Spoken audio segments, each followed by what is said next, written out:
kawan, lama tak jumpa. Kembali lagi bertemu bersama saya, Mulyadi, dan tetap di channel kebanggaan kita, Toy Junior. Yes. Baik kawan, jadi mungkin teman-teman banyak yang bertanya-tanya, kenapa saya jarang mengupload video akhir-akhir ini. Nah, jadi begini ya.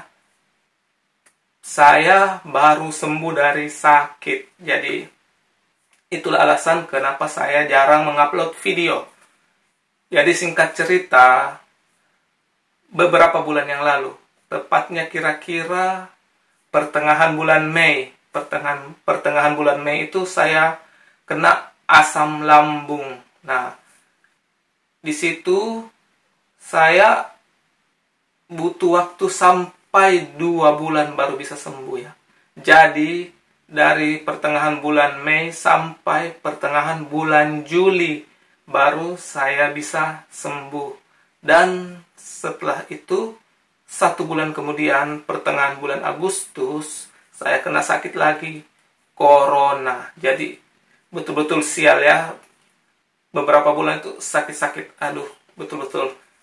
Tapi saya di sini bukan cuma mau menceritakan bahwa saya sakit beberapa bulan lalu, tapi saya mau membagikan pengalaman saya untuk sembuh dari asam lambung. Karena saya sering mendengar banyak orang yang asam lambungnya itu tidak kunjung sembuh sampai bertahun-tahun. Jadi saya berharap semoga dengan membagi pengalaman cara untuk sembuh dari asam lambung itu bisa berguna untuk teman-teman yang menonton video ini. Nah, supaya videonya tidak terlalu panjang, langsung saja kita cus!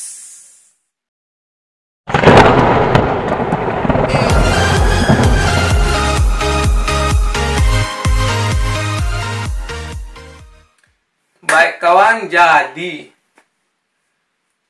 sekedar teman-teman tahu bahwa asam lambung itu adalah sakit yang sangat betul-betul membuat kita setengah mati, alias sangat tidak nyaman. Jadi, apa saja yang mau kita makan, itu rasanya tidak enak. Meskipun yang sudah kita siapkan itu adalah makanan yang kesukaan kita, yang paling kita suka, tetap rasanya tidak enak. Karena itu, asamnya itu naik dari sini, naik sampai ke leher. Pokoknya tidak enak. Dan kalau bisa sembuh dari itu sangat luar biasa. Dan semoga setelah teman-teman menonton video ini nanti teman-teman juga bisa sembuh. Itu harapan saya membuat video ini. Baik, jadi saya sudah merangkum apa-apa saja yang membuat saya bisa sembuh dari asam lambung. Di sini secara garis besar ada tiga hal ya yang membuat saya bisa sembuh dari asam lambung. Apa ketiga hal itu? Yang pertama, kita mulai yang pertama. Berpantang makanan yang dapat menyebabkan asam lambung. Jadi, makanan-makanan yang bisa memicu terjadinya asam lambung itu kita pantang. Pokoknya, jangan makan sama sekali. Apa saja makanan itu? 1. Yang pedas. Jangan makan. Meskipun sedikit, jangan coba-coba. Oke, yang pedas. Kedua, yang berminyak, yang banyak mengandung lemak. Ya, misalnya kan biasa opor ayam atau kari ayam itu kan banyak lemak-lemaknya kan. Atau sop-sop, apa saja yang banyak lemaknya, jangan dimakan. Sekali kamu makan, asamnya naik itu setengah mati dan susah untuk turun. Jadi, yang pedas, yang berminyak, jangan. Kemudian apalagi? Yang asam. Yang asam jangan kamu makan. Seperti buah-buahan jeruk, mangga, jangan. Ya, bahkan vitamin C pun kamu jangan makan kalau lagi asam lambung. Itu betul-betul menyiksa kalau kamu makan yang seperti itu ya. Dan minuman yang jangan kamu makan, yang jangan kamu minum. Minumannya. Apa itu? Kopi. Kopi itu betul-betul memicu naiknya asam lambung. Dan kalau mau tahu yang membuat saya asam lambung waktu itu, ada dua hal. Yang pertama adalah kopi. Kopi ya. Dan yang kedua adalah makan yang tidak teratur. Artinya jadwalnya tidak teratur. Dan ada lagi satu, habis makan langsung tidur. Habis makan langsung tidur. Jadi makanan belum turun, kita habis makan, tidak ada jeda sedikit pun langsung baring. Itu jangan ya. Jadi waktu itu saya bisa sampai asam lambung karena itu, kopi. Kemudian jeda untuk dari makan ke tidur itu tidak ada ya, habis makan langsung tidur, biasanya malam-malam begitu. Kemudian waktu makan yang tidak teratur. Itu 3 yang membuat saya waktu itu asam lambung. Oke, kita kembali yang tadi, yang pantangan-pantangannya. Kopi, kemudian teh juga jangan, dan minuman yang bersoda. Minuman yang bersoda jangan ya. Kemudian makanan-makanan yang banyak mengandung pengawet, makanan-makanan instan dan makanan-makanan yang dikemas dalam kaleng ya, jangan dimakan. Itu memicu semua sakit lambung kalian atau asam lambung kalian ya. Nah, itu yang pertama tadi, pantangan-pantangan makanan yang harus kalian lakukan supaya bisa cepat sembuh dari asam lambung. Yang kedua, manajemen stres. Yang kedua adalah manajemen stres, yaitu kamu harus mengatur supaya kamu jangan stres. Apa-apa saja yang membuat kita jadi stres. Banyak hal ya, rutinitas harian, pekerjaan yang kita sudah targetkan ternyata tidak tercapai, itu bisa membuat stres. Nah, pada saat kamu asam lambung, pekerjaan-pekerjaan itu kamu jangan pikirkan dulu. Kamu jangan fokus untuk kerja dulu, pokoknya fokus untuk sembuh dulu ya. Istilahnya kamu luangkan waktu kamu untuk istirahat sebaik-baiknya, serileks-rileksnya. Oke, itu manajemen stres. Dan apalagi selain manajemen stres itu? Nah, yang bisa membuat stres itu kemarahan, amarah. Kamu jangan gampang marah sama orang ya. Kalau marah sama orang itu kita jadi stres dan asam lambung bisa naik. Jangan marah. Kemudian jangan benci sama orang. Jangan dendam. Jangan iri hati. Oke, jangan dendam, jangan iri hati. Seandainya pada saat kamu asam lambung terus kamu punya perasaan benci atau dendam sama orang, atau kamu jengkel dan marah sama orang pada saat itu, nah, yang harus kamu lakukan adalah di dalam hati kamu harus melepaskan pengampunan atau memberikan pengampunan kepada orang itu. Maafkan dia dan jangan ingat-ingat lagi tentang dia supaya kamu cepat sembuh. Jadi hilangkan amarah, hilangkan kebencian. Itu salah satu manajemen stres. Karena kalau kamu mengingat-ingat terus kesalahan orang terhadap kamu, maka kamu pasti akan stres. Oke? Jadi manajemen stres itu penting ya. Itu yang kedua. Dan yang ketiga, obat. Nah, kamu mesti minum obat supaya sembuh. Nah, obat itu biasa kita ke dokter, diberikan obat oleh dokter. Nah, waktu itu saya juga dikasih obat oleh dokter. Dan kebetulan waktu itu saya dikasih obat lansoprazol. Nah, ini obat dari dokter ya. Kebetulan dokter itu teman saya juga. Dia kasih lansoprazol dan obat itu bagus, efektif.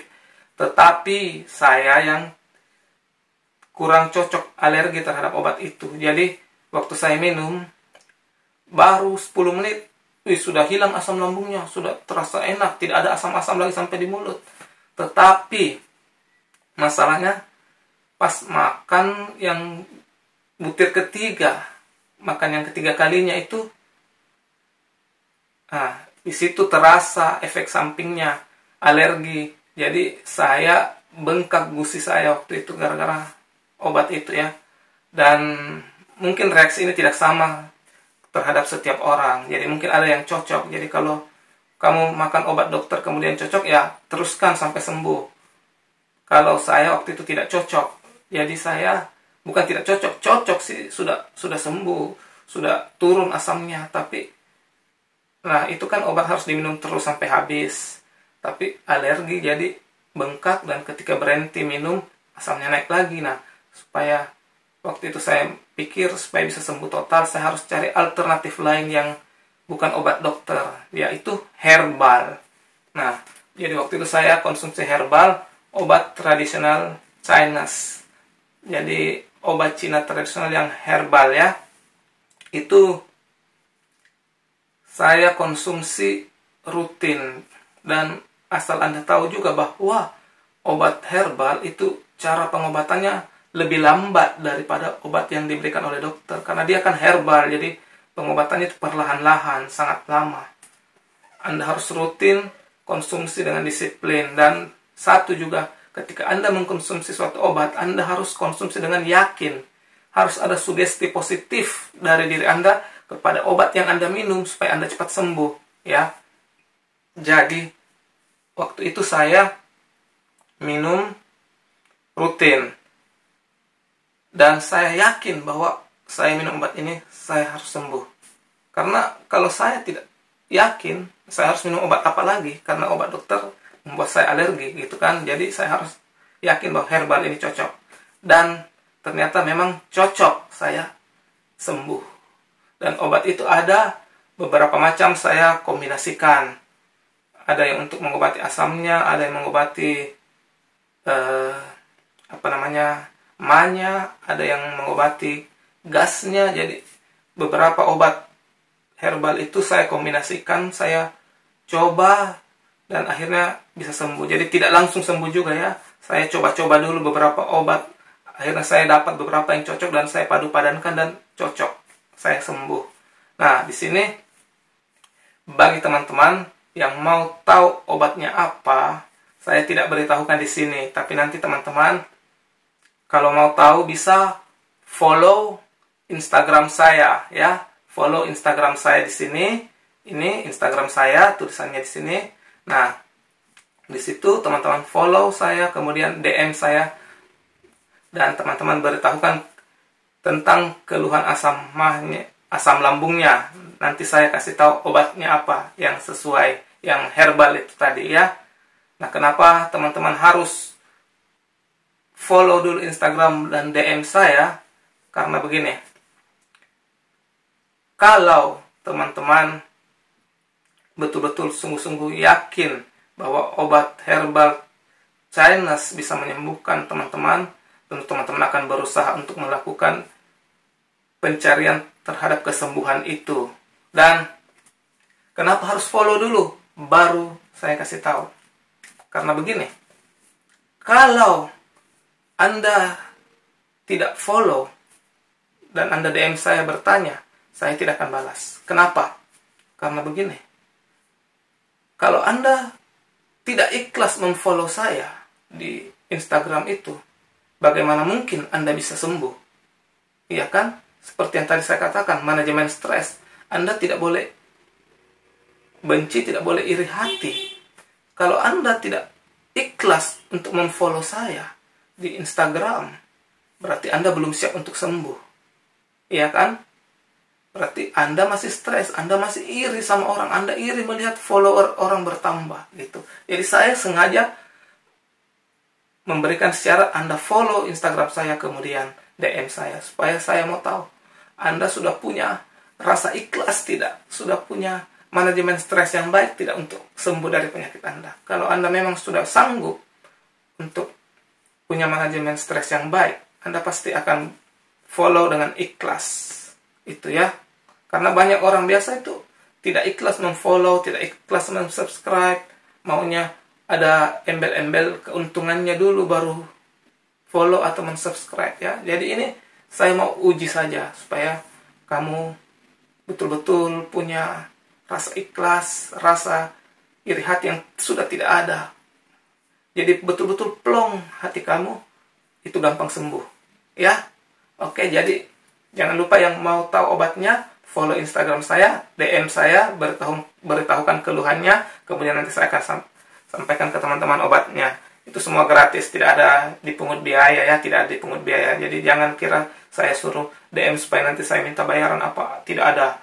Ini hanya proses yang saya buat sedemikian rupa supaya menguji keikhlasan teman-teman, manajemen stres teman-teman, supaya teman-teman ketika minum obatnya itu betul-betul sudah siap dalam dua hal, yaitu dua hal yang pertama sebelum minum obat itu tadi pantangan makanannya, manajemen stresnya, kemudian minum obat. Jadi teman-teman harus siap dulu ini yang di depannya, baru minum obat. Karena kalau cuma minum obat tapi ini dua tidak dilaksanakan, tidak akan sembuh. Terus sebaliknya juga, Anda melaksanakan ini dua, tidak minum obat, juga tidak akan sembuh. Jadi ketiga-tiganya ini harus Anda lakukan, baru saling mendukung, bisa mempercepat penyembuhan sakit asam lambung Anda. Oke, teman-teman, saya yakin teman-teman pasti akan sembuh kalau teman-teman berusaha dan dengan yakin ingin sembuh ya.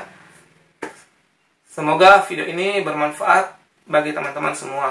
Saya Mulyadi undur diri. Salam sehat selalu. Sampai jumpa. Dadah.